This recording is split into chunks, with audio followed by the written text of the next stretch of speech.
Shocking story of media depravity on a most solemn day for this country. An op-ed for the Washington Post shows that MSNBC's Joe Scarborough complaining that the president is a greater danger to the United States than foreign terrorists, something he expanded on this morning. If you strip America of its ideas, forget about knocking down buildings in the financial district, forget about running planes into the Pentagon. Those are tragedies, but those tragedies bring us closer together. America is an idea. You gut America of that idea. That's when you do the most harm to America. This seems to me a far graver threat to the idea of America.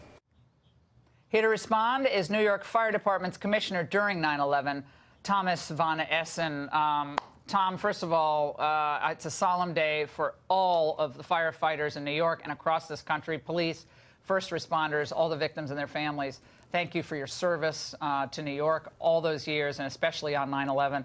I had to get your thoughts on this. Joe Scarborough saying the president is more dangerous to America than the 9/11 terrorists. It's even worse when you hear him say it. It's pretty upsetting. Being at the ceremony this morning, and it was one of the family members got up and he was begging politicians and the press to stop politicizing September 11th, to stop using the families as fodder for, opinions on one side or the other.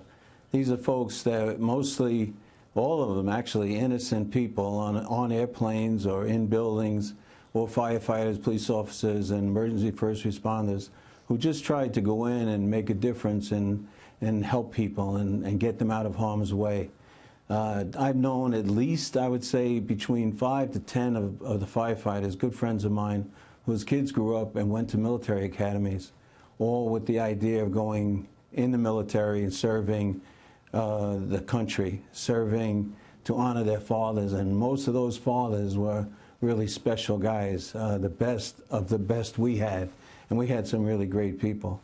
So I would really doubt that if you asked any of those kids graduating from Naval Academy or West Point, or the kids that went on the job to honor their parents or their fathers, how they felt about it, the police officers and the firefighters, I think you might get a very different version of the politics of disagreeing with the president, who we should be working to help no matter what our opinions are, and comparing him to a grave threat from a foreign nation. Yeah, it's easy to make these comments from a comfy studio in Manhattan, I guess, but I don't know. I just kept thinking of that day and what we were seeing on the ground and all the firefighters who walked up when everyone else was walking down, those buildings shaking and falling. Senator Angus King in Maine, he compared Russian election meddling, Tom, with 9/11. Let's watch. They used airplanes into towers. Now people can use the click of a computer key in St. Petersburg, Russia, to attack. It's an attack that continues, and it's the same kind of attack today that occurred in 2001. So, Russian election meddling, serious, but it's basically the same kind of attack as 9/11. I don't even know what to say to these people at this point, but I'm wanting your opinion.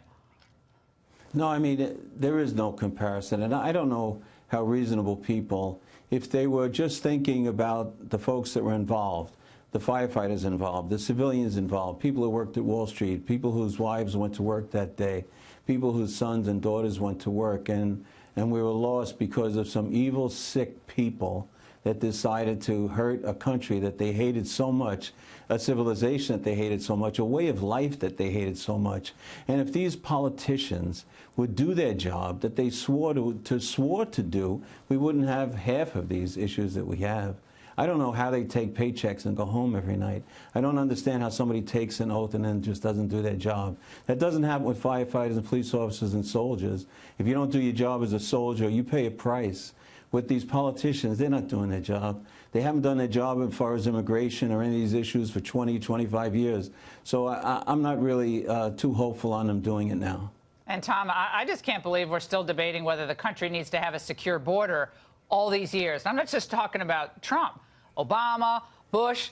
All these years, we still don't have a secure border. I mean, with thousands of people crossing the border. And it is a security threat. It is a security threat.